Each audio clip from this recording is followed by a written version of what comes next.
Anytime a manufacturer returns to a vehicle class it left, the assumption is that something changed. Example: the mid-size 2019 Ford Ranger that's due to go on sale at the end of this year resulted from dealers pushing to get a US version of the popular global Ranger following the successful, and risky, introduction of the mid-size GM twins, the Chevrolet Colorado and GMC Canyon. Now it looks like GM has bowed to dealer demands with the introduction of the 2019 Chevrolet Silverado as a medium-duty truck at the 2018 Work Truck Show in Indianapolis. It's a class in which GM has not had a player for nearly 10 years. But there's more behind this introduction than dealer pressure. As we understand it, GM's return to the medium-duty class had to do with finding the right partner to defray manufacturing and engineering costs. That's where Navistar and its Ohio production plant comes in. The 2019 Chevrolet Silverado 4500/5500/6500 is not exactly a bold dive back into the deep end of the work truck pool, but it's certainly cost-effective. Nevertheless, there are 5 reservations about it. 1. Fleet buyers have long memories. Nothing bothers a fleet buyer or commercial truck business owner more than not being able to depend on their vehicles or suppliers for service. When GM left this market, many of those buyers had to make other arrangements and buy from other manufacturers to fix or replace aging trucks. That very likely left a bad taste that could take a few years to mend. 2.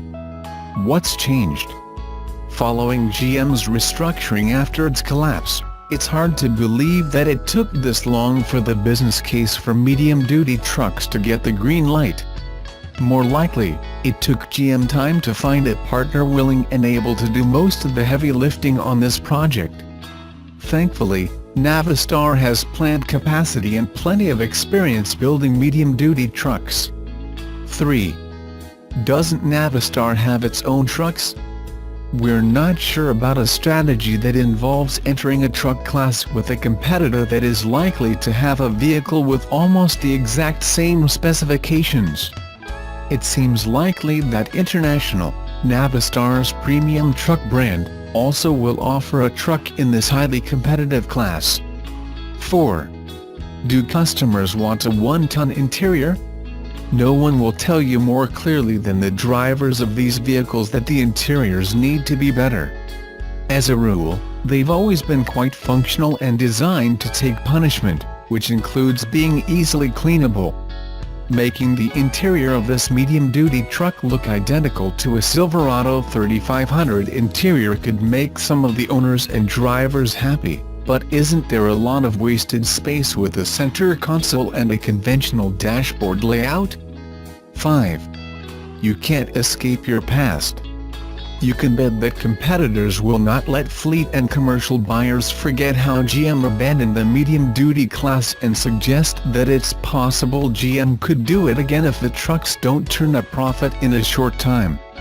Still, our guess is savvy Chevy dealers will be nimble and humble, reminding customers that they now have a full pickup truck lineup, from the mid-size Colorado to a medium-duty low-cab forward Silverado, to meet their every need.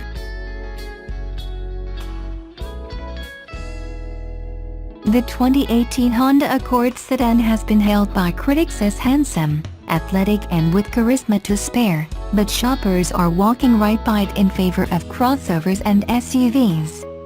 Dealers' efforts to move the Accord have floundered, leaving a hefty inventory taking up space. As Automotive News reports, some dealers have resorted to turning down shipments and blaming Honda's reluctance to offer lease deals. On top of that, a price bump for 2018 sees returning customers saddled with a higher monthly payment.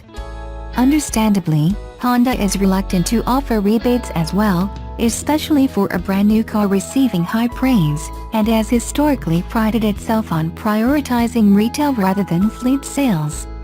In auto industry speak, the Accord is facing a 104-day supply. That means that, theoretically, if Honda was to simply cease production, it would take 104 days for showroom inventories to be depleted. A comfortable supply for an automaker is about 3/4 of that, while a vehicle is considered in demand if there is about 30 days supply. As recently as last August, Honda's Accord supply stood at an enviable 65 days. The Accord has won the acclaim of the media, winning the 2018 North American Car of the Year.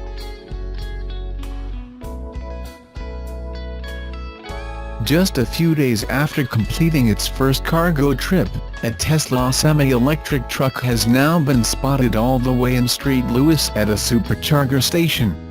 Last week, Elon Musk announced the Tesla Semi was setting out on its first cargo trip with battery packs from Gigafactory 1 to Fremont Factory. 2 days later, the electric trucks were spotted in Fremont after having been spotted at a supercharger station near Sacramento a day before. Now that the trucks are moving around cargo, a Tesla Semi prototype somehow showed up in St. Louis, over 2,000 miles from Fremont. It was spotted at the Tesla supercharger station in St. Charles. As it turns out, the Tesla Semi prototype is in St. Louis to visit Anheuser-Busch, the brewer behind Budweiser, who also ordered 40 Tesla Semi trucks last year. The vehicle was spotted by people visiting the local brewery. It's not clear if the Tesla Semi drove all the way from Fremont in just a few days, but it looks like the same gray prototype that Tesla has been using since the official unveiling of the electric truck program in November. Tesla claims a range of up to 500 miles with a full load, but the vehicle doesn't seem to be carrying cargo, so the range should be even greater, and therefore, it's not impossible that the truck made the trip with just a few charging stops. The automaker is working on a new charging technology called Megacharger for Tesla Semi, but we haven't seen those new stations yet, and it looks like Tesla's electric trucks are using the superchargers in the meantime.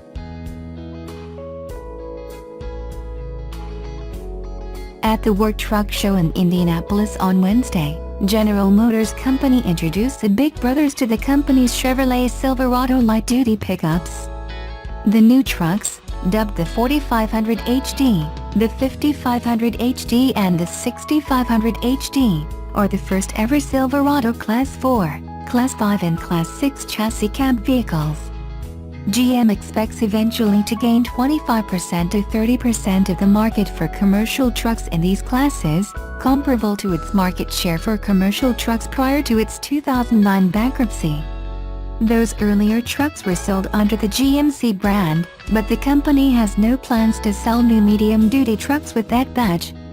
The company did not announce pricing for the trucks, but Automotive News estimates the basic cab and frame will sell for $40,000 to $60,000. Fitting a customer-specific better box to the truck could add several times the basic cost.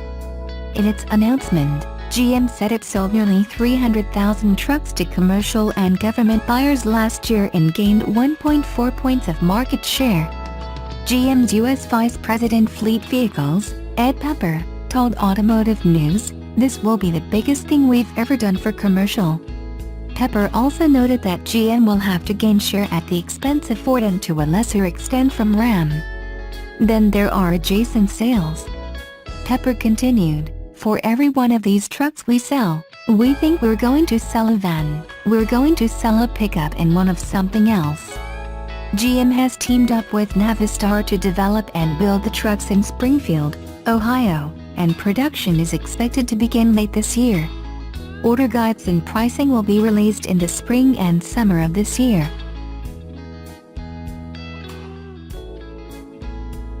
The all-new 2018 Honda Accord is a significant improvement over the already good previous model. It won the North American Car of the Year award. According to Good Car Bad Car, sales are down significantly month to month over last year since the new Accord became available last fall. Part of this can be attributed to the general market shift away from sedans and toward crossovers and SUVs. But the Accord's closest competitor, the Toyota Camry, was also redesigned for 2018, and unlike the Accord, its sales have increased. Something else must be at work here. Automotive News reports that dealers are complaining about Honda's leasing terms not being competitive with other manufacturers. Honda quotes a standard 3-year Accord lease for a $249 monthly payment with $3,199 down on the base LX model. But the Camry is available for lease in Los Angeles for $219 a month with $1,999 down. In Miami, qualified buyers can lease a Camry for $199 per month with $3,198 down. Additionally, the Accord's $24,460 base price is higher than the previous model, as well as the base $23,495 Camry. This, plus leasing terms that aren't as competitive as the Camrys, means that customers at the end of a lease on a 2015 Accord are finding they will have to pay significantly more for a 2018 Accord and are shopping elsewhere. As a result, Accord inventory levels nationwide stood at a 104-day supply as of March 1. That's much higher than the industry average of a 70-day supply. Many dealers are declining further Accord shipments from the factory since their lots are already full of unsold models. Both the Honda Accord and Toyota Camry are excellent cars. You won't go wrong with either one. But customers want a deal, and for now, it seems the Camry is the better deal.